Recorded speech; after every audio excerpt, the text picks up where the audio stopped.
Hello everyone. I'm going to call tonight's meeting to order. The date's October 21st, 4th, 2017, and this is the Zoning and Land Regulation Committee. First item on the agenda is public comment on any matter not listed on the agenda. Anyone wishing to speak on a matter not listed on the agenda will have 5 minutes to speak. The issue may be placed on a future agenda.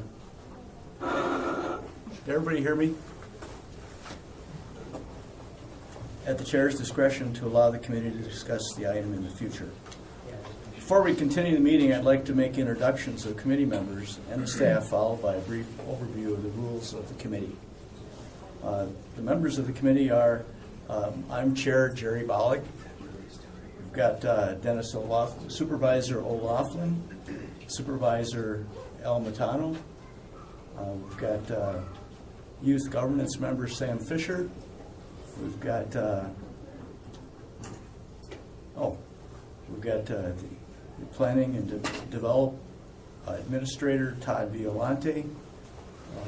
There, walking across the room is Roger Lane, the Zoning Administrator, and we've got Planner Majid Allen. Majid Allen. I couldn't remember your name. Sorry, it's been a while since I've been to one of your meetings, Jerry. Sorry. Okay. Dan Everson's actually in the back. And Dan Everson is back by the table there. Dan is the Assistant Zoning Administrator. The committee will be conducting a public hearing on zoning petitions and conditional use permit applications. Any persons wishing to speak in favor or in opposition must fill out a white registration form and submit the sheet to the staff. And you can bring it right up to the front table there. When a petition is called, the petitioner will be asked to come to the podium to address the committee. We ask that the petitioner state their name, address, the petition request, and reasons for the request. The petitioner will be given up to 5 minutes to address the committee. The order of registrants is as follows. After the petitioner or agent, any other persons wishing to speak in favor, then persons wishing to speak in opposition. All speakers will be given 5 minutes to speak. If there is opposition, the petitioner or agent will be given an opportunity at the end of the public hearing to provide a rebuttal to the opposition. The petitioner will be given 3 additional minutes for the rebuttal. All speakers will address the committee and not individuals in the audience. There will be no running debate. Before I proceed anymore, let's talk about the rules a little bit. The committee will not take action on a petition until the applicable town has filed a report with the zoning division. The deadline for the towns to submit an action report to the county is the Thursday prior to this meeting date. Public testimony will be taken at this meeting. However, if town action has not been received, a decision will be made at a subsequent meeting. If there is public opposition on a petition, the petition will be postponed until the next meeting of the committee. This will give the petitioner, opposition, and the staff an opportunity to work out matters between the parties. We've just been joined by Supervisor Patrick Miles. If the committee passes the petition unanimously, your presence at the county board may not be necessary. However, if the petition is controversial, it is advised that you attend the county board meeting. You attend the meeting. Committee action on a conditional use permit is the final action of the county. These applications are not referred to the county board. The petitions which are recommended for approval will be placed on the November 9th county board agenda. Thanks, Todd. The next ZLR meeting is on November 14th.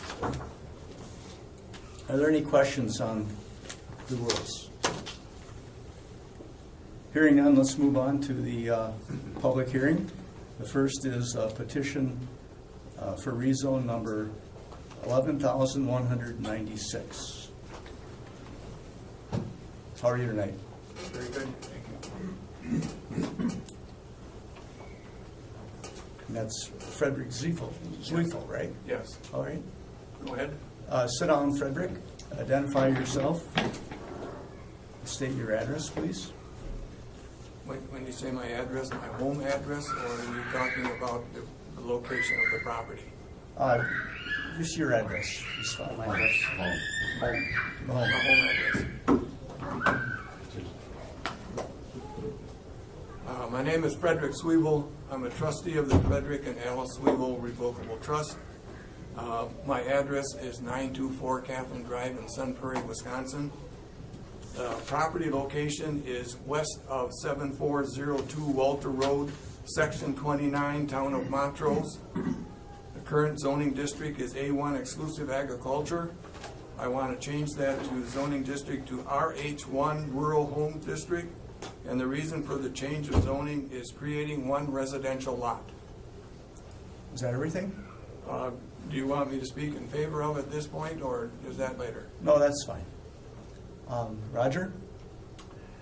The town of Montrose has approved this petition with no conditions. Staff is suggesting that a deed restriction be recorded on the balance of the A1 exclusive zoned land owned by the applicant, prohibiting further residential development. The housing density rights have been exhausted on the original farm. Move approval with the condition. Second, okay. We got a motion and a second. Any further discussion on the petition? Hearing none, all those in favor? Aye. Aye. Motion carries. Thank you very much, Frederick. Thank you. Next, we have petition 11,197, James Thomas Barber, or his agent.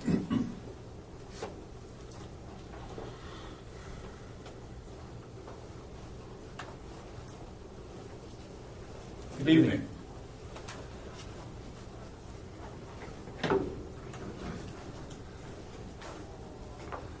My name is Robert Brownell. I'm acting as agent for the Barbers and for Adam and Brittany Buelog. My address is 120 North Hale Street, Wheaton, Illinois, 60187. And we're here tonight on a rezone of some wetlands, as exhibited on the screen up here. And I know one of the things that we've talked with the county about is making sure that we have a management and maintenance plan in line with this particular rezone request. Okay, thank you. Roger? We need to ask if there's anybody else wishing to speak in favor. Oh, yes. Just Town Planner Erica Schmitz, is there anything you have to say in this petition? Yeah, Erica is the planner for the town of Dunn, right? Yes, I am. Yeah, I'm the planning director for the town of Dunn. So I just wanted to speak to the fact that in reviewing the general development plan approval, which was made in months previous, we were aware of the need to rezone out of wetland, and the planning commission was favorable towards that, recognizing that the wetlands identified to be taken out of wetland were low quality, and there's significant restoration of wetlands elsewhere on the property, and so we're favorable towards that. Okay, thanks. You're welcome. Thanks for being here. Anyone else wishing to speak in favor? Anyone? Yes, sir. Frank Koss. I live at Frank, come on up. 110 Come on Barbara up. Drive. Frank, come on up to the front. Oh, yeah. Yep, please. Frank Koss, KOS, I live at 2010 Barber Drive in Stoughton, just a few lots next to this. I represent about 12 or 14 families north and south of this parcel, and quite frankly, all of us are in favor of it, because we think it's going to help our neighborhood, our street in particular. All right. That's it. Thank you. Anyone else wishing to speak in favor? Anyone wishing to speak in opposition? Hearing none? Now, Roger.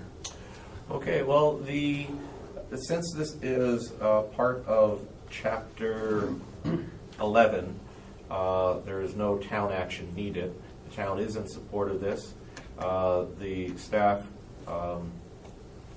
did find that there would be no significant adverse impacts, but there are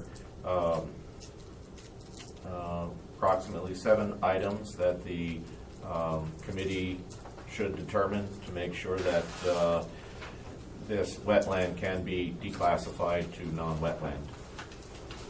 And if they if they see that, it could be approved. all right.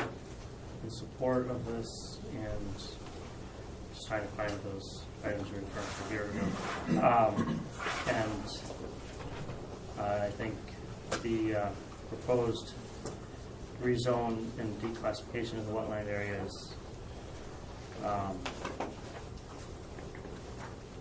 does not impede stormwater flood storage and capacity. In fact, I think there's facilities being developed on this part of the PUD that improves the situation, maintenance of dry season and stream flow, discharge, that's not impeded by this. Certainly with restoration that's going on elsewhere as well, improves the situation. There's a stormwater management plan required for the site, so filtering or storage of sediments, nutrients, and so forth are addressed in that.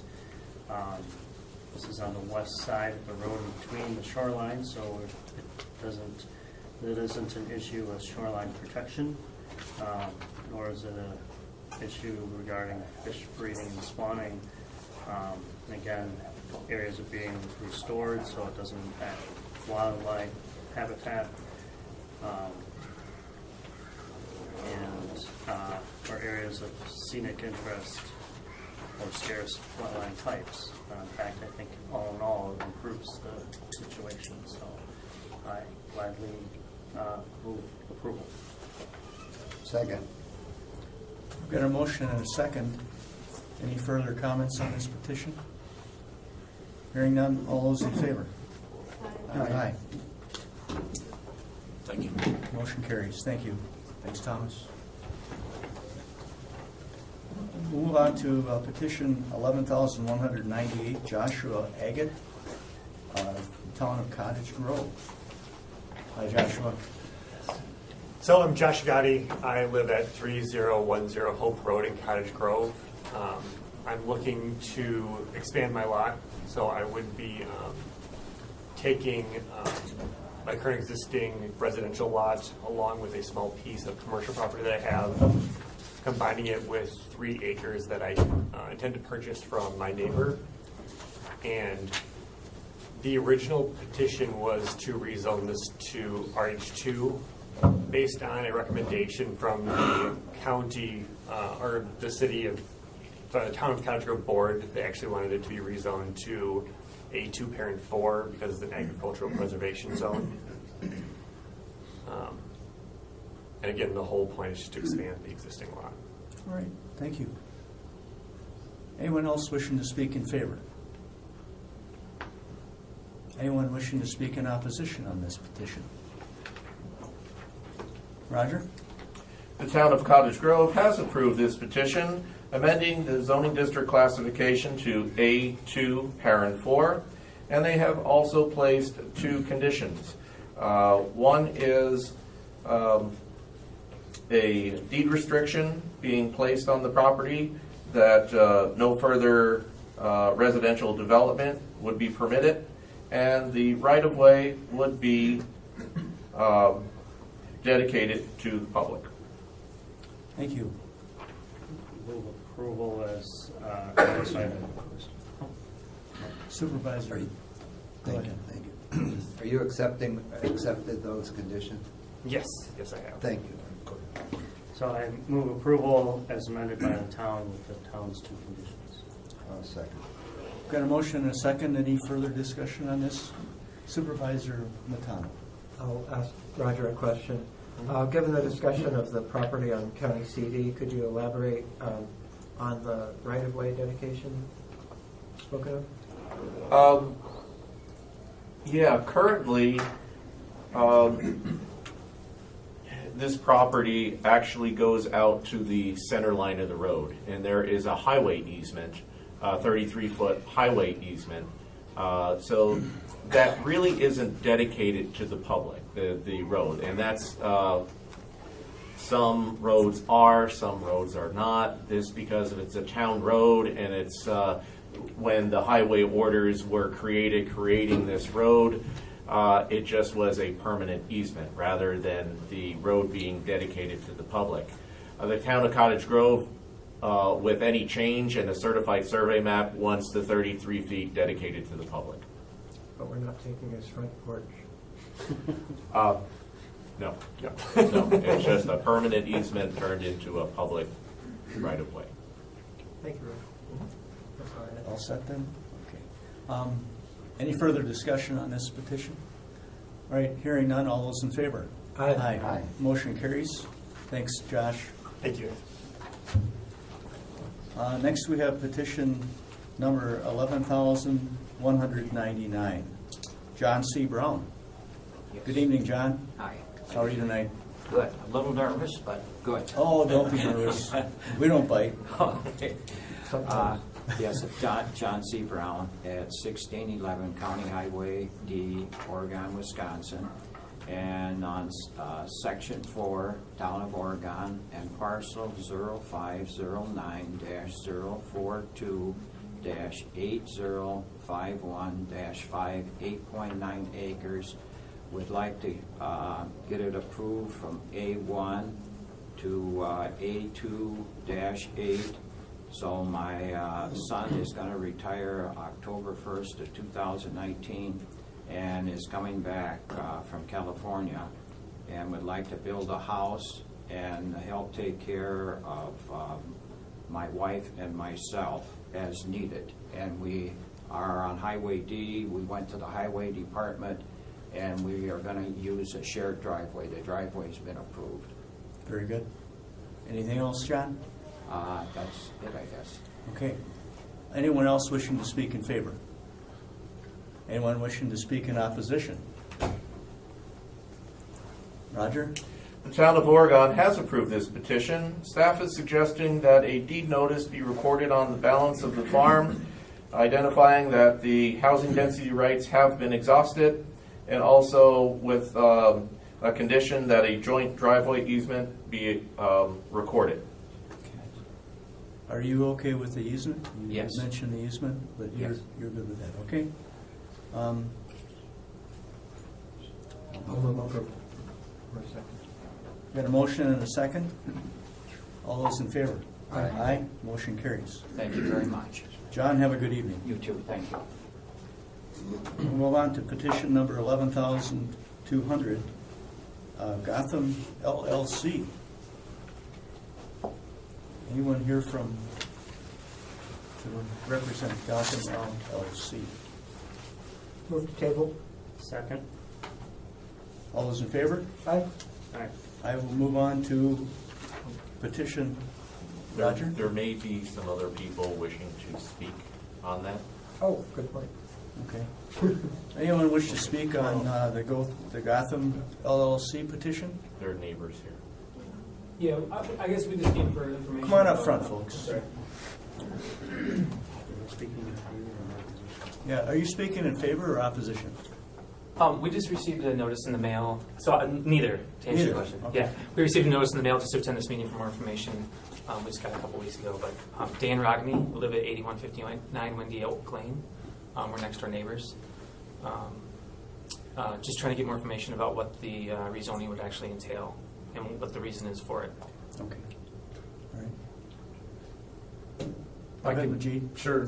So as you can see on the map, the little yellow piece of the property there is zoned R3A.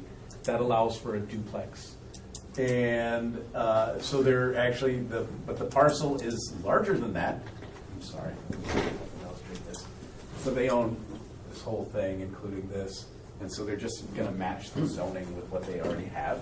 Gotcha. So I don't think there's no building there now, correct? Right. Yeah. They just So have the this- space cleared out. Exactly. Yeah. So, yeah, this would allow them to construct a duplex, which they're already allowed to do. It just makes the zoning consistent across the entire parcel. That was our understanding anyways, that that's what it was going to be. Right. So Yeah. there's no, Okay. this is more of a formality than anything. Sure, that's totally fine. We just, like I said, got the notice and just wanted Sure, to know more yeah. information, so. Okay, thank you. Sure. Thanks, Dan. Anyone else wishing to speak? There are, Go ahead. yes, there's a transaction happening between the current owner and a purchaser, and I think the purchaser is getting cold feet, so I don't think anybody's going to show up. So Okay. it was the purchaser that actually submitted the petition that cleaned it up, and now he's kind of having second thoughts. So that's probably why no one's here. Okay, there's a motion to, go ahead, Najib. I would say there's some value in allowing the petition to proceed just to get consistent zoning across the property. Okay. Just as an aside, something we'll probably end up doing Down the road. down the road anyway. Okay. So, you know, So we table is appropriate, not postpone? Postpone it. We usually just table the hold later in the meeting in case somebody shows up. That was And then we'll take it off the table. Yep. Okay, at the end. Yeah. But I have a question. Go ahead, Miles. So you haven't heard definitively, first of all, I heard you right that the petitioner is the potential buyer who might be getting cold feet. That is correct. And there's So- some issues with on-site septic systems. So, you know, where I understand that it may be cleaning up an issue if the the potential buyer isn't going to buy, the deal falls through, should we be rezoning a property for a property owner that, I talked with the owner, and he's in full support of it. all right? So we've got a motion and a second to table. All those in favor? Aye. Aye. Right. Petition is tabled. The owner is actually in New Mexico right now, Oh, so. we won't be taking it up later. Well, Why not? move to take it off the table. Yes. Do I have a second? I'll take, it's off the table. I'll move to postpone. Do I have a second, please? Well, I mean, obviously the petitioner is going to be in favor, and it is pretty mundane. Should we even postpone, or should we just proceed with passing it? That's where I'm going. It's prerogative of the committee. I have Well, then, no, I will withdraw my motion. Okay, I'm going to move approval. second. got a motion and a second to approve this petition. Should we suspend the rules since our rules say that something has to be here? Just to clean. Did they say that? Well, I don't think it's written anywhere. Oh, I thought it was. I'll have the rules in front of Well, we us. got a motion and a second to approve this All right, never petition. mind. All those in favor? Aye. Aye. Motion carries. Move on to petition number 11,201. John Lubick. John, are you here? Jim Lowry, agent for the Lubick family. Okay, Jim. I live at 2316 Birdie Henny Road, Cambridge. The address for the zoning change is 3621 North Fair Oak Road. The Lubicks would like to rezone some acreage for their daughter to be able to build a new home. And I actually submitted a map earlier that we had to amend because of the driveway issue. And so this is the new map up here. And what we were trying to do initially was to use just the wooded area and then have on the left-hand side, have the driveway come out for the 66-foot touch, and the bank was so steep the town had concerns that it would be dangerous. So rather than bring the driveway down to the road and then parallel with it back to the right, the family decided it would be just as easy to make that lot a little bigger, and the town has approved. We also understand that we will have to, they own some land further down on London Road, which would be down on the bottom left-hand page of the page. And that land would be deed restricted to no further residential development. And we understand that. Okay, Jim, anything else? All right. Anyone wishing to speak in favor of this petition? Anyone wishing to speak in opposition? Hearing none, I'll turn it over to Roger.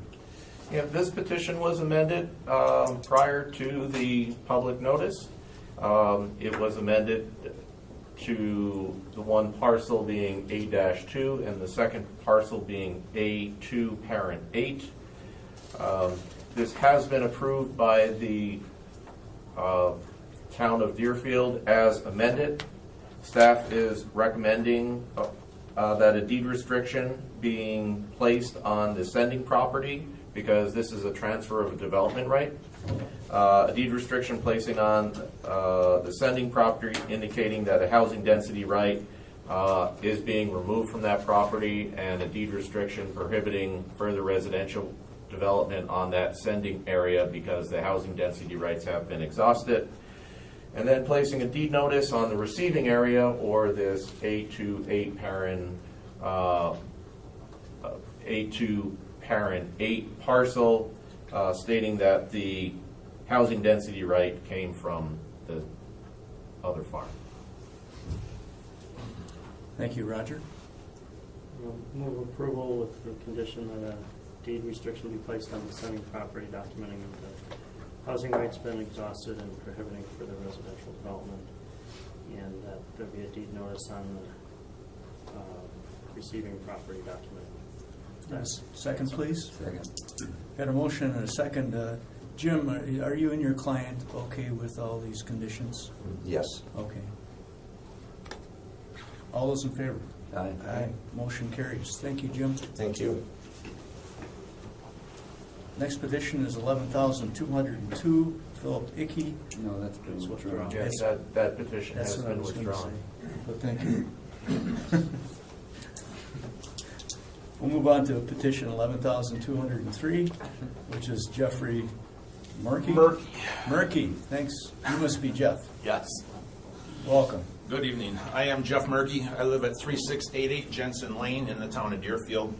My petition is for the change of approximately 15 acres of A1 exclusive to RH1 to create 4 residential lots. The farm that I own is currently about 184 acres. My residential density study gives me 5 residential splits. I'd like to establish 4 of them right here. I have read the staff recommendations, and it's either a recommendation or a requirement that my lot 4, my southernmost lot, be zoned RH2 because it is 6 acres. Also, I've talked to my surveyor, and on my CSM, he will put a line of delineation where my 20-degree slopes are. As far as the shared access agreement, I've got the form filled out, but there is one thing that I need to talk to you guys about, and that is since August, I've been in contact with the DOT, and as recently as 5:30 tonight, I was still in contact with Scott Hinkle. They have approved my connection because I own that half-mile stretch of property on both sides of Highway 73, and they have approved my access point, but they have not guaranteed where it will be. So it could be where I propose it, or it could be a few hundred feet south. So I wanted to put that out there just so everybody knows that when my final CSM comes in, that driveway access might not be along my northern property line, it might be down a little ways. But I don't want anybody to have any surprises. How much further down do you anticipate it'll be? Well, my existing farm road access right now is about 350 feet south of the proposed one. It's right across the street. You can see the farm road going to the west, to the left. The existing one goes across the street to exactly right there, Roger, perfect. That's where it is now, so it will be between there and to the north. And then they're addressing it. The email that he sent me at 5:32 tonight said they will address this and give me a definite answer on Thursday. Staff, do you see an issue with that? I would suggest it being postponed because it may have reconfiguration. The lots may be reconfigured and different zoning districts may be needed depending on the acreage of the lots. The lots are going to stay 3 acres, except for lot 4, which is the 6 acres. So the lot 4 could actually be down to 5.5 if that driveway comes down to the south.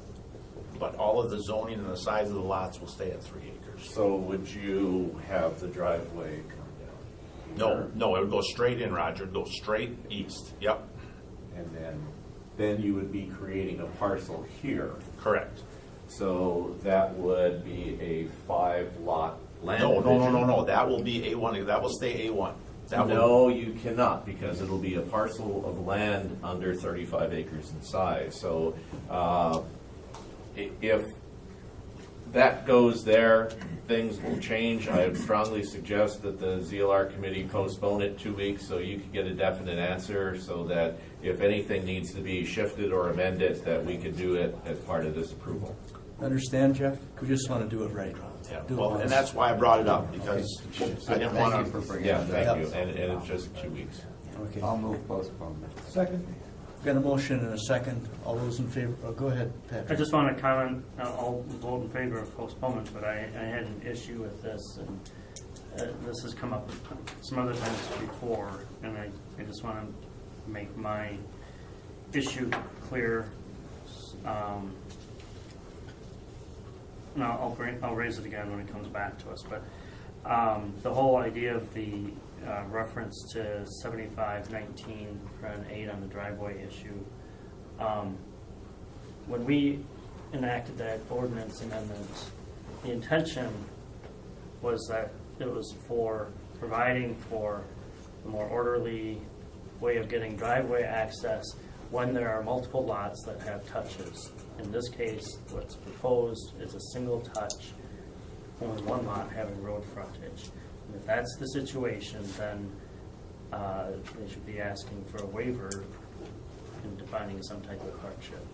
I mean, that's the distinction of our two different policies on that, waiver versus the Chapter 75 amendment. So, so that's my concern on this, and I don't think it's appropriate for us to grant the zoning under that and have to go through the waiver process, and there have to be hardship shown. Roger, you have a response? Yeah, maybe Majid I worked could- on this one, Patrick, I'm sorry, just so I'm clear. So you're proposing the 4 lots, I mean, we've got one zoning, change request mapped out for you, but it would be chopped into 4. And it was my advice to Jeff that the exception be the approach, because, his attempt to cluster the lots and to use a single driveway to service them, as opposed to having, 4 strips going down through the ag land. So just so I'm clear in providing direction to folks in the future, I guess I'm a little confused. There's no way he would be given 4, points of frontage onto a state highway. All the more reason for there be, I mean, that could be justification for The waiver. a waiver for the hardship. But the point is that, well, and in addition to the fact that there are 4 lots, but there are 4 touches, I'm not saying that there should be 4 driveways, but I'm just saying the distinction between our policies of whether we're directing somebody through the waiver process in which they need to demonstrate hardship, or using this ordinance, what's defined in this ordinance. Our intention when we designed that ordinance was that it was providing a way for more efficient land use and consolidating multiple lots on one driveway when they still meet the road frontage. Well, at least one of the lots have to meet the 66 foot, but they all should have road frontage. Otherwise, they need to go through the waiver process. That's my recollection of what we discussed when we enacted that ordinance. If there's confusion in the ordinance, then we need to clean up the language, but that's the direction I think we should be giving people, and the distinction we should be making consistently. So, Okay. that's it. We And so, maybe and we'll want revisit. to talk about tweaks to the language of the text. Well, So you you got me want- lost. What do Yeah, I? don't worry about it, you're fine. This is just You're okay. talking about the Yep. applicable. Staff will be communicating with you, Jeff, so you'll be definitely included in all the conversations, so you won't Okay, be so- out there in the dark by yourself. We'll give you a call tomorrow morning. I believe that I believe we have a motion and a second on the table, don't we? Laughlin Miles to postpone. Okay, all those in favor of postponement? Aye, we are postponed. Thanks for being here, John. Petition 11,205, McFarland Meadows LLC. Hello. Hi, I'm Dan Bernhardt. Hey, Dan. I'm the agent for Dave Bisbee and Partners, so it's called McFarland Meadows LLC. We've met with the town, kind of talked, they threw some stuff at us, and there's still some question in the air on kind of what's the best use for the property. So we came back to Roger and said that we're really not certain on the current commercial zoning that's on the top end of how this would kind of fit together with the residential house. So we're asking to buy some more time and try to keep working it out with the township. Okay. Any further comment on that? The town of Dunkirk has not taken action on that. Okay. Second. We've got a motion and a second for postponement. All those in favor? Aye. Aye. Motion carries. Thanks, We'll guys. see you again, Dan. Move on to petition 11,206, Denise Sullivan.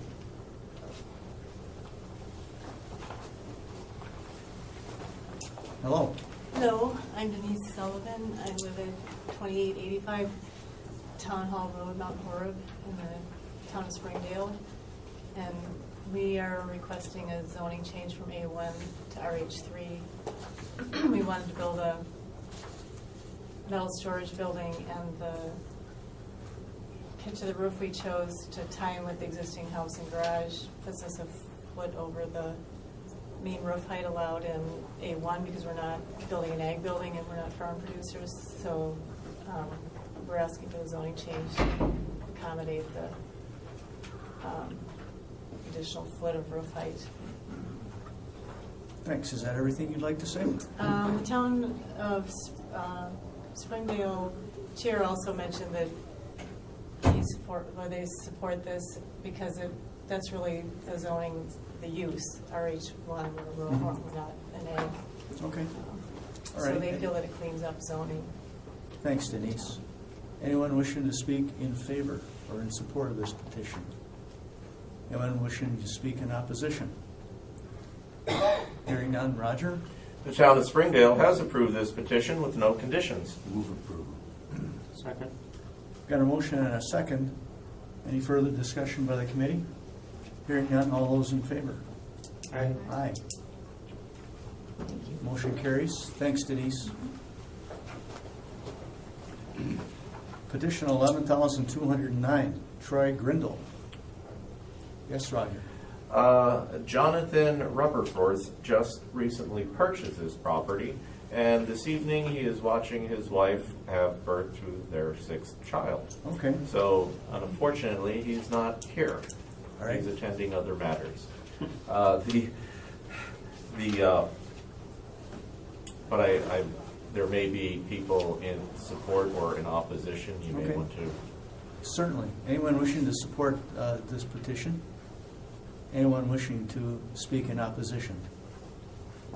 Hearing none, could I have a motion to postpone, please? I want to hear what Roger has to say. Oh, the town of Perry has postponed this petition due to review of soils. Move postpone.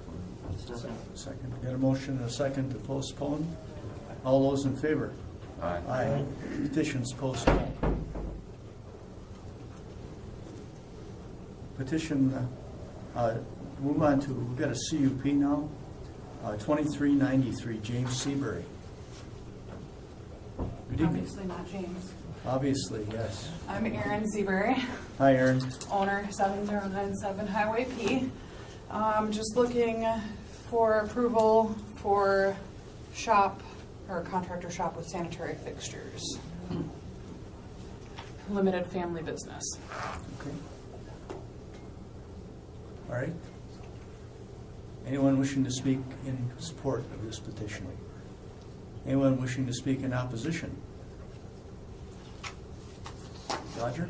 The town of Dane has approved this petition with no conditions. Staff is suggesting 7 conditions be placed on this. I'll move with the conditions. I understand the conditions. Okay. Thank you. I didn't hear. I nodded, sorry. Okay, yeah. I understand. Not loud. I'll be loud.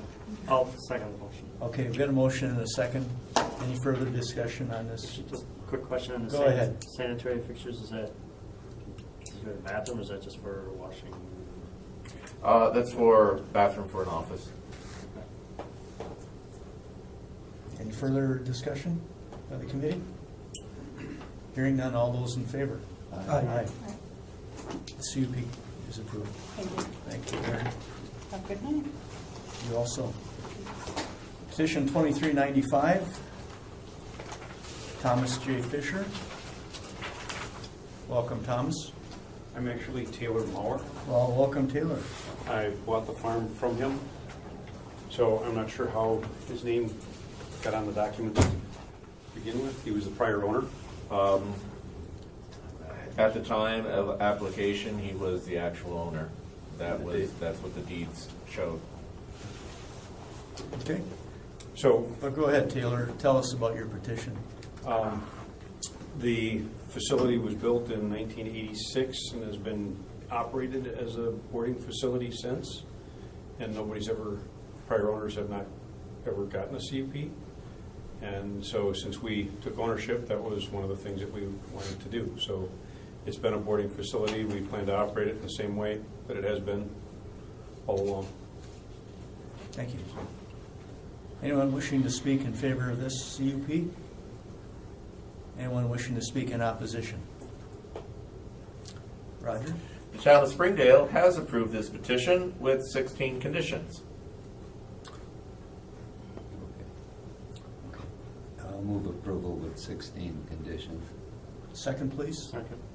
Got a motion and a second. Any further discussion? Hearing none, all those in favor? Aye. Aye. The CUP is approved. Thank you. You're very welcome.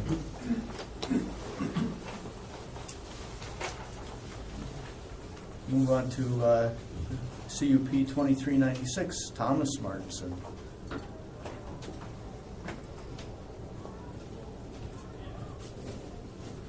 Hello, gentlemen. Good evening. My name is Michael Icapetti, and I'm here on behalf of SAC Wireless representing Tom Martinson and also AT&T. Just like to propose cellular to communications facility, and as you can see on the lot we have here, it's towards the back of the lot. We've looked at quite a few parcels in the area, and the Martinson's property is the one we're proposing today. The facility includes a 199-foot monopole tower with within a 100 by 100 fenced facility, and this is part of the government-funded CAF2 program, and they're bringing fixed wireless broadband internet to the area, and they're doing this across the country in rural and CAF2 program designated areas. In addition to the wireless broadband internet, they're also bringing in the cellular LTE, AT&T cellular LTE service, and there's room for future co-locations on this tower for another 2 carriers to come along in the future as well. I believe this was given to your third-party consultant, Cityscape, and after they reviewed everything, the application, they came to the conclusion that it's justified, and I'd also like to invite Jim sitting next to me to briefly talk a little bit about the CAF2 project. Good evening. Jim Germain, AT&T Wisconsin, located here in Madison. I thank you for the opportunity to come in front of you, and certainly Mr. Allen for all your work in reviewing this application.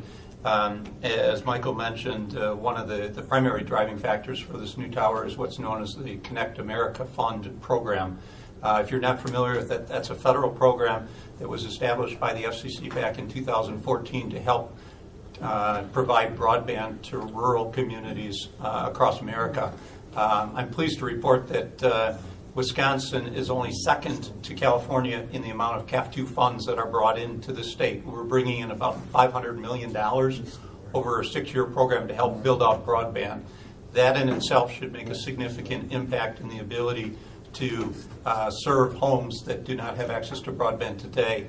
AT&T has chosen to use a fixed wireless solution to provide access, and as the name implies, we use a cellular network to provide broadband to a home using a fixed antenna that's mounted on the exterior of the home, and that does provide a minimum of 10 megabits per second speeds, typically more than that. And in order to do that and serve the designated areas, we are not only upgrading our existing infrastructure where we have towers, but we also need to add some towers in order to do that. This happens to be one of those towers that's serving that particular area. So we're real excited about the technology, and we certainly appreciate your consideration. Thanks. Anything else? Anyone wishing to speak in support of this petition? Anyone wishing to speak in opposition? Sir, step up, please.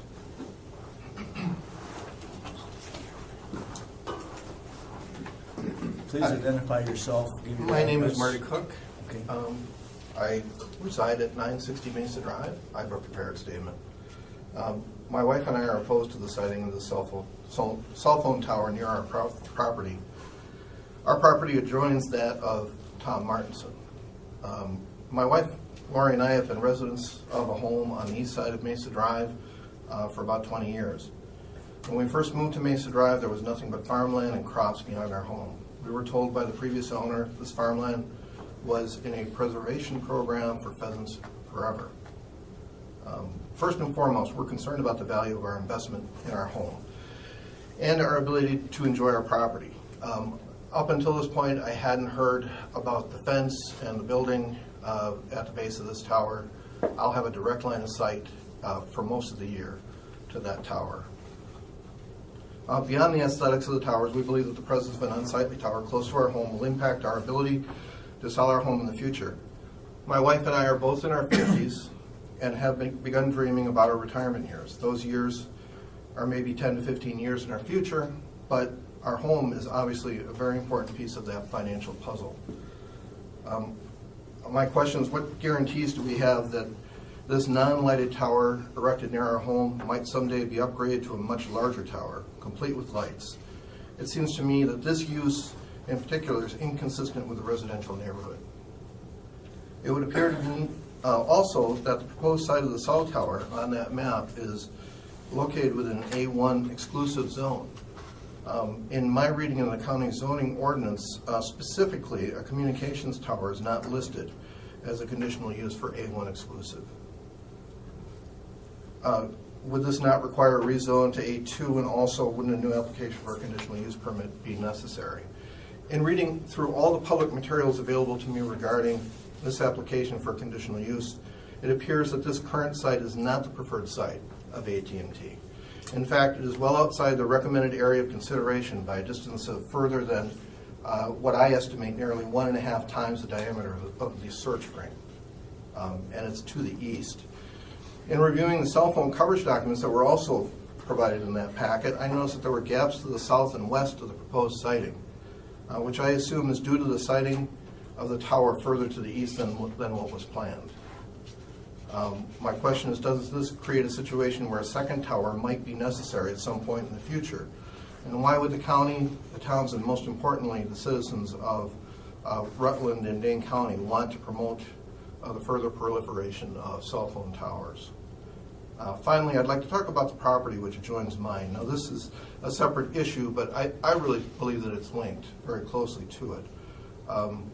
Some 15 years ago, the owner of the property, Tom Martinson, applied for a rezone and a conditional use permit to be able to run a small family business at the site. Tom, the owner of the property, was interested in allowing his brother Ken to build a house and an outbuilding on the site to run a small drain tile business. I was opposed to this use of what was, at the time, exclusive to agriculture.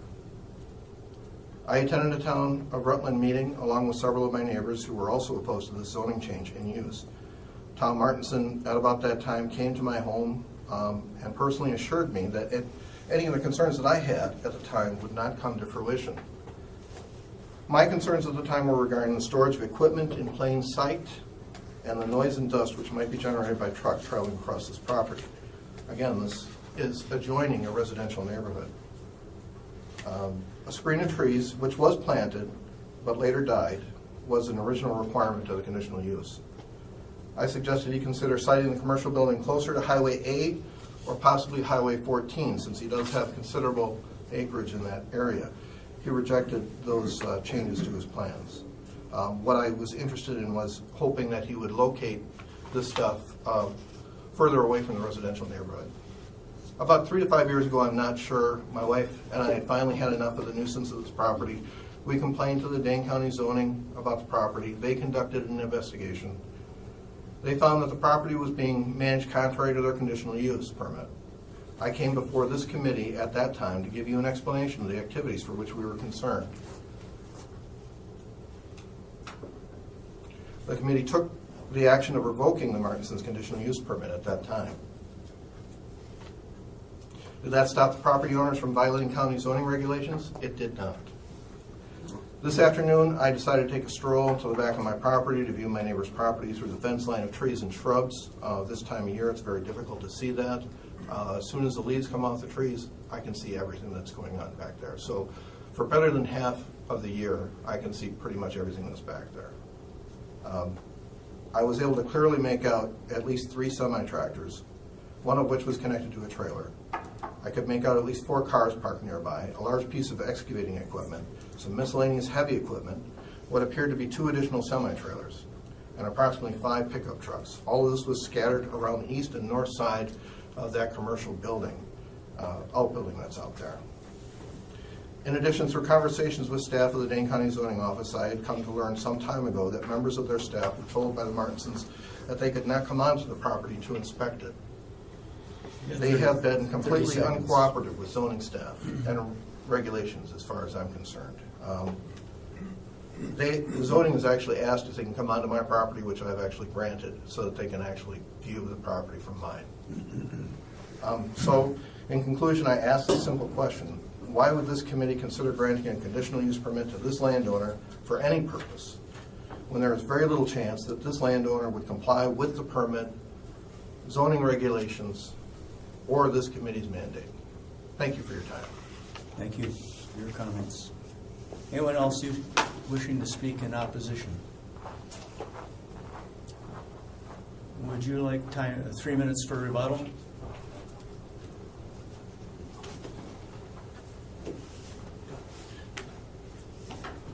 I'd just like to offer a couple comments about what was shared. One of the concerns that was raised with regard to the possibility of sometime in the future increasing the height of the tower and in essence lighting it. I can just share with you that when we design these things, we design them for a very long-term purpose. And the cost of the tower itself is incredibly expensive. Typically we invest about $500,000 on every tower that we install. And to be able to go out and just increase the height of it, you really have to redesign the whole structure of it and the foundation in order to do that. So I think the likelihood of that is not going to happen. The other thing was mentioned was a search ring. And it is true this is outside of the search ring. We certainly try and focus in on the most preferred location. When we talk about cellular network, it is really a cell network. It's kind of a honeycomb, and it's really important to get the towers in the right spots so they all work together.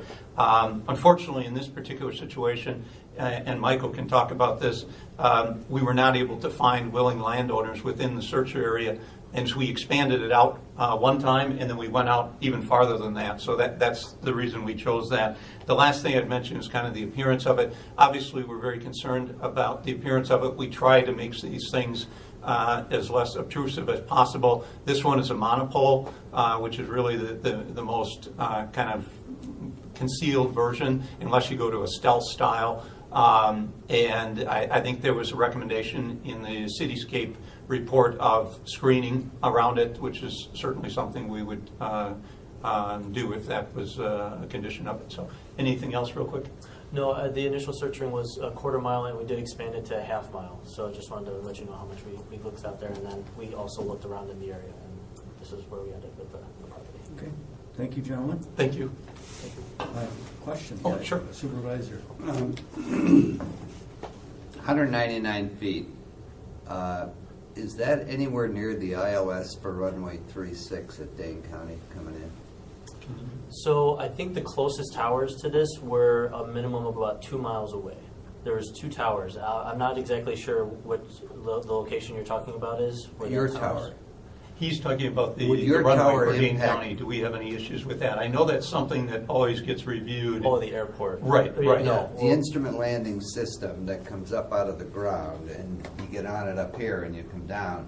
Right. And I was just wondering if you're in that parallel for 360. No. We don't have any issues with airports. Yeah, every Our tower that location. we submit has to have an FAA review Okay, associated that's- with it. thank you. And they do an analysis, and they'll tell us if there's height restriction Yeah. or any type of restriction on that, so that was no problem there. Thank you. Any other questions? Supervisor Miles. Not on the issue between, just really curious about the Wi-Fi. What is the radius of the coverage area? Typically, you can expect about 2 to 3 miles coverage radius with the macro site that we're looking at putting up. Okay, A lot of it depends on the terrain and kind of the environment.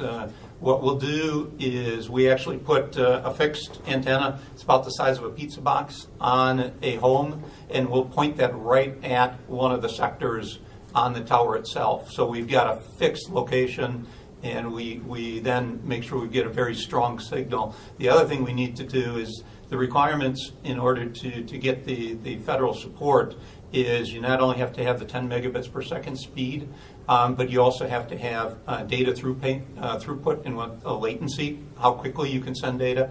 And so those are all factors in how we design the system, and that's one of the reasons why we need to be at the height to make sure we get those levels of service that the customers are expecting as part of that. And to give you an idea, I think we're offering under our fixed wireless phone, it's 150 gigabits of data. So this is not just like a cellular data plan we're offering. It really is supposed to emulate a traditional wireline broadband service. And so a couple, 3 miles, I'm guessing that's a smaller area than cellular service? Probably, again, you can go up to maybe 5 miles on a cell tower. yeah. So it depends on the signal. Where we're shooting with this is towards the east, towards town of Dunn.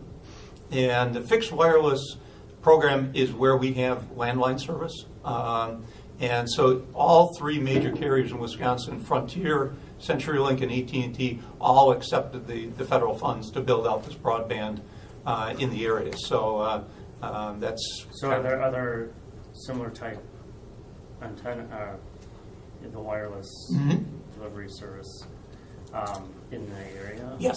Yes.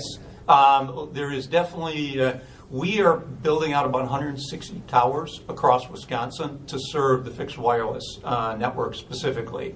And there are other ones in the area. There's a couple farther to the east around Lake Wabisa. And as you can imagine, it's the rural areas, so you're not going to see them in downtown Madison because we've already got broadband. I'm asking because I serve town of Dunn. I know there Yeah. are people with Sure. various pockets there. Yep, it's for us. It would be on the west side of Wabisa, and trying to think of. I'm thinking of the roads out there, but yeah, figure the west side of Wabisa, and then pretty much in line with the lake itself, and a little south of there is the area that we're covering. And there's a tower that's just south and west of the town, or Lake Wabisa, that is being equipped. That's an existing tower, and we're getting equipped that with special antennas to serve this. So, and if you'd like, I'd be happy to get you more information about that. Yeah, I'll give you a card before I leave.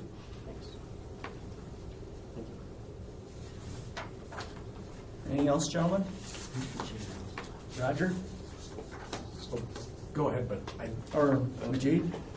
This petition is still pending at the town of Rutland. Okay. Postponement. Second. Got a motion and a second to postpone this petition. All those in favor? Oh, Majid still has some. Oh, Majid. I'm sorry, I just wanted to,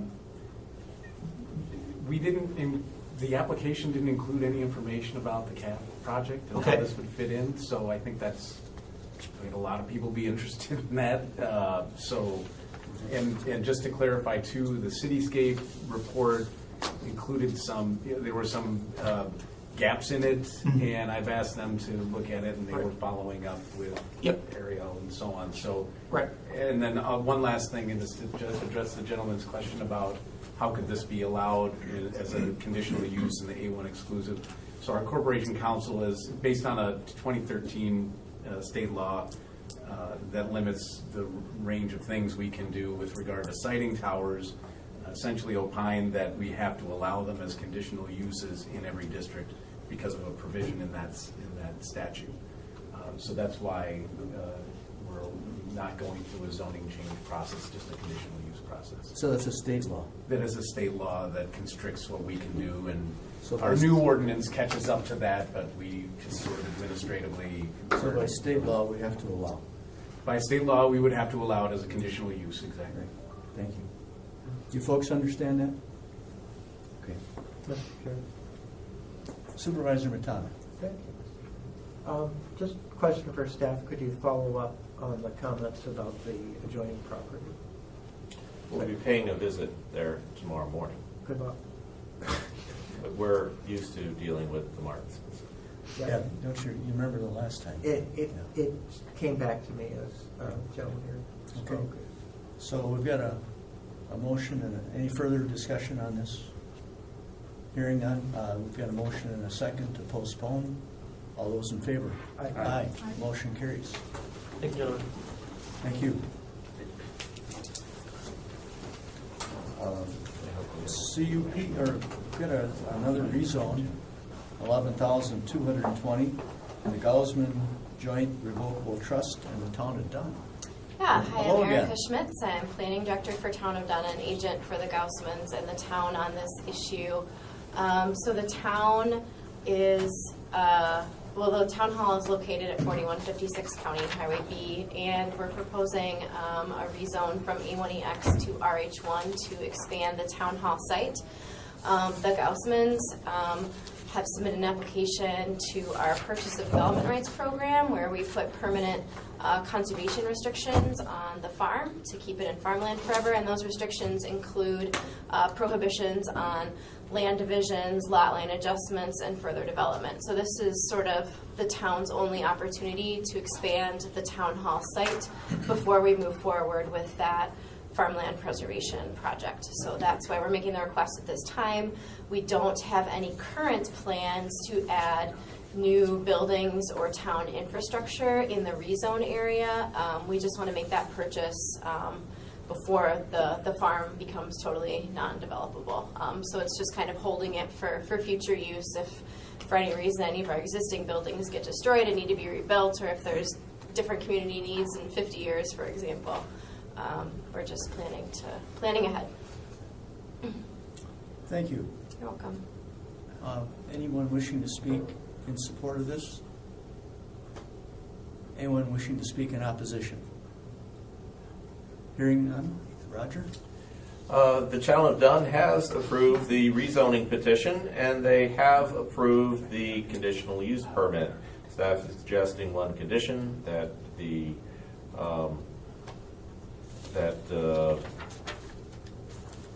property be used for government uses. I don't know if they even qualifies as a condition. All right. Go ahead, I was Supervisor going to make a Olafson. Do you want a question? No, I was going to. Oh, it's your district. So I'll move approval of the rezone. We'll take two separate actions. And you're going to second the rezone? We've got a motion and a second to... And I'll just quickly comment that, if this weren't approved, the town has really maximized the use of that space that they already have. So if they didn't have this for future needs, they would have to relocate. Yeah, there's not it's a a lot really of good room. location for Yeah. the town hall. So,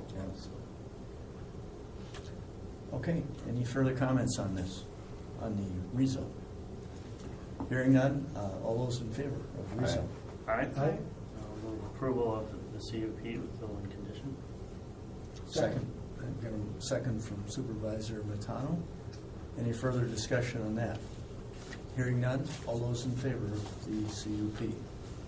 Aye. Motion carries. Thank you. Thank you. Do you want to take Chapter 82 now, or do you want to take that at the end? We can do that now. Okay, let's go ahead, Majid. And I'm just going to speak on behalf of the town chairman. Couldn't make the meeting tonight, but this is a fairly straightforward change in the town plan. You may recall we had a petitioner here several months back who was looking for commercial zoning on a property that is at the intersection of 14 and 138. And at any rate, the property was in the Ag Preservation District according to the town plan. The town has now amended its plan to put it in their commercial area, which I think is generally accepted by both the Village of Oregon, which is adjoining there across the highway, and the town as being long-term commercial area. So their plan is just being updated to reflect that. I have communicated with the village planner on this as well. They don't have an issue with it. You will most likely at your work meeting be seeing that application for the commercial zoning come back, as they've now got a legitimate buyer online and with a proposal. So this will facilitate that. Thank you, Majid. Any question or comments from the committee? Any questions? Anyone wishing to speak in favor of or support of this? Anyone wishing to speak in opposition? Hearing none, is there a motion to approve? So moved. Second. All those in favor? Aye. The motion carries. We'll move on to rezone 11,194, Wisconsin Fuel. And they also have CUP 2389. This representative from Wisconsin Fuel here. This is an item from previous meetings, so. Yep. This petition was postponed at the September 26th public hearing until 3 issues were addressed. Those items were obtaining a variance from the Board of Adjustment in order to encroach into the 75-foot wetland buffer area, and also provide information about the sanitary facilities that could be provided for this site. And then also address vehicular movement, because there were conflicts between tractor trailers and cars. And they have revised their site plan, and also I will talk about the 3 items. With the wetland buffer, the Board of Adjustment did grant a variance for the 75-foot wetland buffer setback. The board found that the current delineation report was valid and may be used in identifying the wetland boundary. They also found that the stormwater management features included with the project would only improve water quality going into a wetland area. This wetland area is an isolated area with no direct connection to a navigable waterway. They have addressed the sanitary facilities. County staff has received an email from John Hosbeck. He is the County Environmental Health Services Supervisor.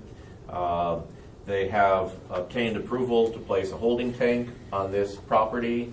They found that the soils weren't suitable for a standard septic system. So a holding tank for this commercial facility would be acceptable. There was also an issue with regards to the drainage field for the adjacent neighbor.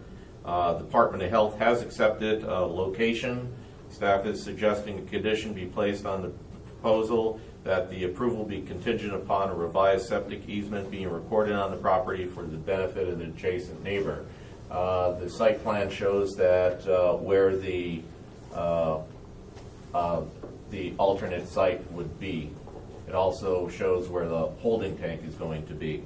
With regards to the vehicular conflict, they have revised their driveway.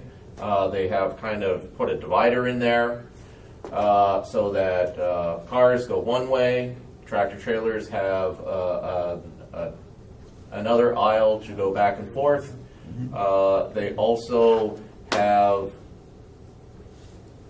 created a barrier between the drive-through cars and the tractor trailers so that there's going to be some smooth movement and no conflicts. So that has been identified, well corrected. This all has been approved by the town. Staff is suggesting, if this is approved,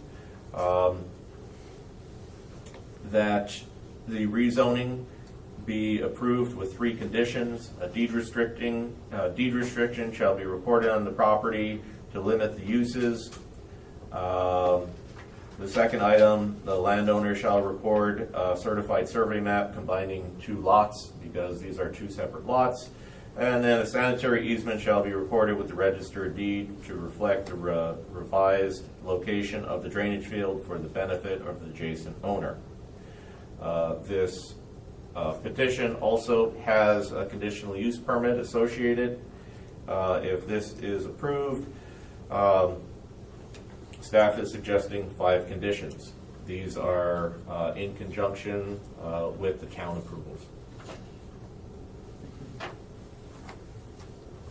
Okay. Please have a motion. Are you okay with these conditions? Have you discussed this?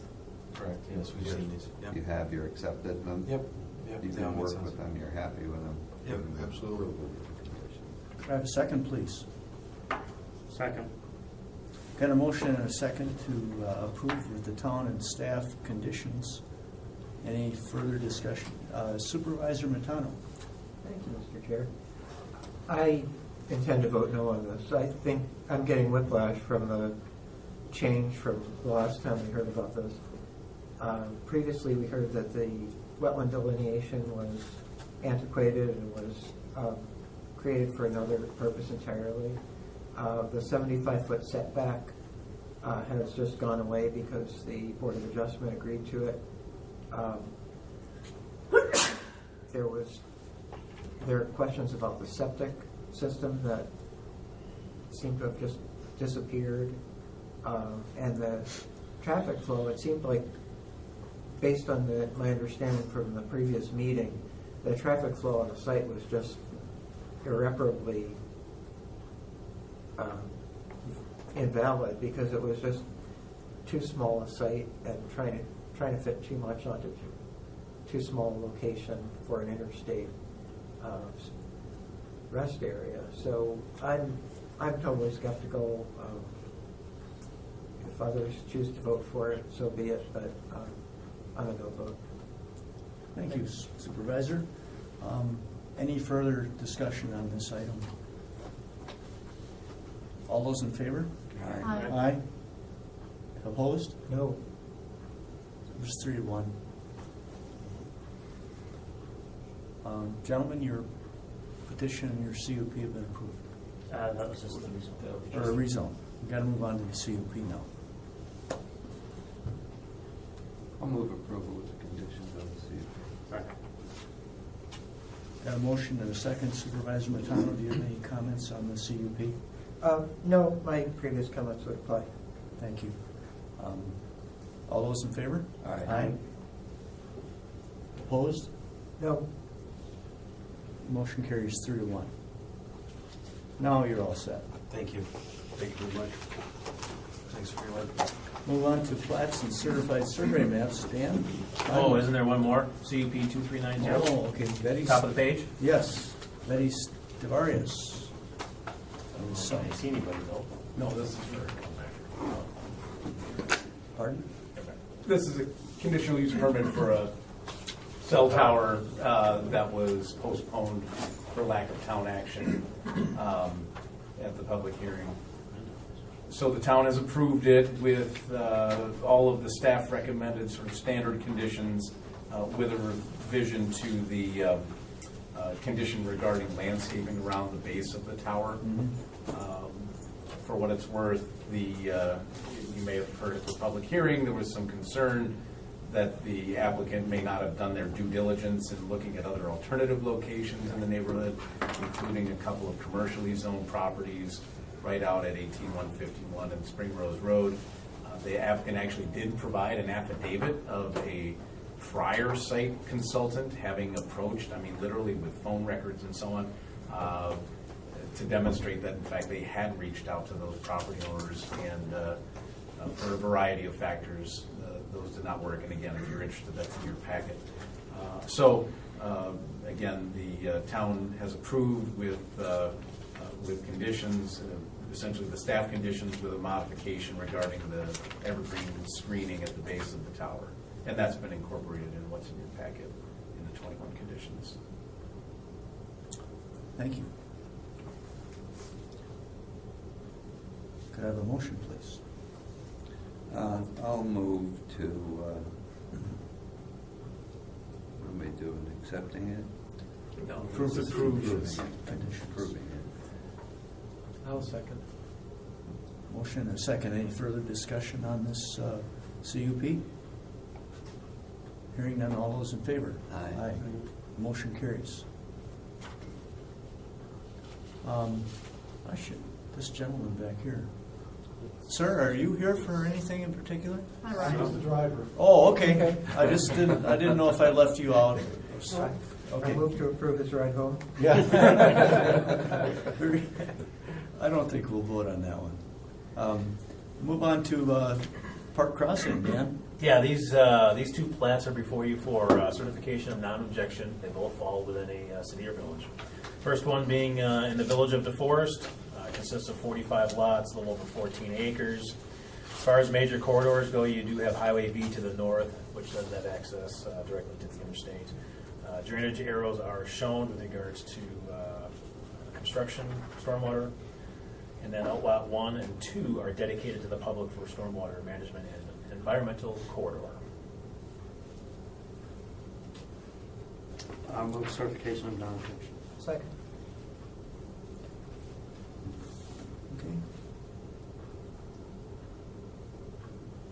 All those in favor? Aye. It carries.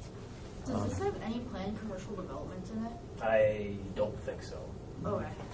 My guess is it's going to be residential.